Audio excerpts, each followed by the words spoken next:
This is our last head-to-head battle. Stacey, are you ready? Ready na! Lyra, Ready. let's play the final round.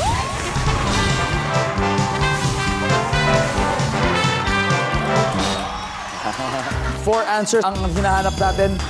And this is our final round. Ang tanong, ano ang madalas nating itapon pero pwede pa namang i-recycle? Lyra, Plastic bottles. plastic bottles. Nandiyan pa yan. Yes. Saisi, madalas nating itapon pero pwede pa naman i-recycle. Dumi. Okay? Ng ano, ng hayop. Ng Yes, hayop. dumi. Oh, dumi ng hayop. Minsan ginagawa niya na Yes. Pampataba. Pampataba. pataba. Yes. Pero minsan source of energy din ha, ang dumi. Ginagamit na source of energy yan. So anyway, ang sagot niya ay dumi. Dumi. Very, very interesting answer. Tignan natin kung anong sabi ng mga sinurvey natin dyan. Wala. Okay. Lyra, pass or play for the final round? Play. Play. Okay. Saisi, balik muna tayo.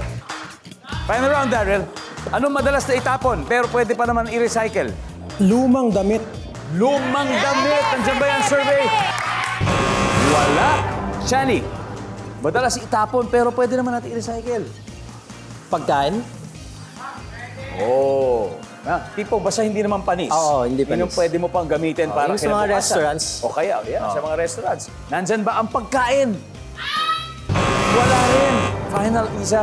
Ano kaya? Kung hindi, masisteal nila ito. Madalas itapon pero pwede pa naman i-recycle. Ako ginagawa ko to. Paper bag. Paper bag. Okay. Maraming ganyan sa bahay. Nandyan ba ang paper bag services? Wala. Alright. Team Sexy for Life. Saisi, ano kaya ito? Madalas itapon pero pwede naman i-recycle. Papel. Papel. Aiko. Tubig. Like sa swimming pool, ganyan, nare-recycle. Tubig. Okay. Damit. Damit. Okay, RR, final answer sa'yo. Ano madalas itapon pero pwede naman i-recycle? Ano kaya ito, RR? Basura. Parang hindi ka naniwala. Pinaniwala ko. Parang napatulala ka na pag ganun. Parang di mo ako pinaniwalaan. Pinaniwala naman ako. At parang ang dami kasing type ng basura eh. Paano ba? Be specific, okay? Kasi kailangan anong klaseng maraming type of basura. RR, you got 3 seconds. No, papel na lang tayo. Papel. O basura Papel na na naman. tayo. Papel. Papel. Okay. Dalawang tanong dyan. Nandyan ba sa board ang papel? At pangalawa, sapat ba ang points? Kahit nataba ko nandun man, kasi 260 ang hinahabol natin. Nandyan po ba ang papel para sa Team Sexy for Life? Yes! Yes, tama pa tayo! Pero hindi umabot dahil 204. Nandyan siya pero hindi umabot yung score. 260 kasi. Pero bago yan, tingnan muna natin yung mga hindi nahulaan. Everybody, number 3. Plastic bags. Pero kung ang nakuha nyo ay ito, number 1, bote, sigurado pasok kayo. Anyway, ang ating final score, Team Singer Citizens, 260. Team Sexy for Life, 204. Dikit na dikit. Thank you, RR.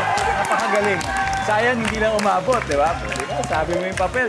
Mariposa, maraming salamat. Aiko, thank you very much. Saisi, thank you. Palakpakan po natin, Team Sexy for Life. May 50,000 pesos pa rin from Family Feud. And of course, Sino mauna? guys, congratulations. Thank you, thank you. Sino ang maglalaro sa Fast Money, Daryl? Si Chani tsaka si Isa. Okay, it's gonna be Chani and Isa. Magtuloy-tuloy kaya ang swerte nila sa ating Fast Money Round. Magkakaalaman na sa pagbabalik ng Family Feud. Yes, sir!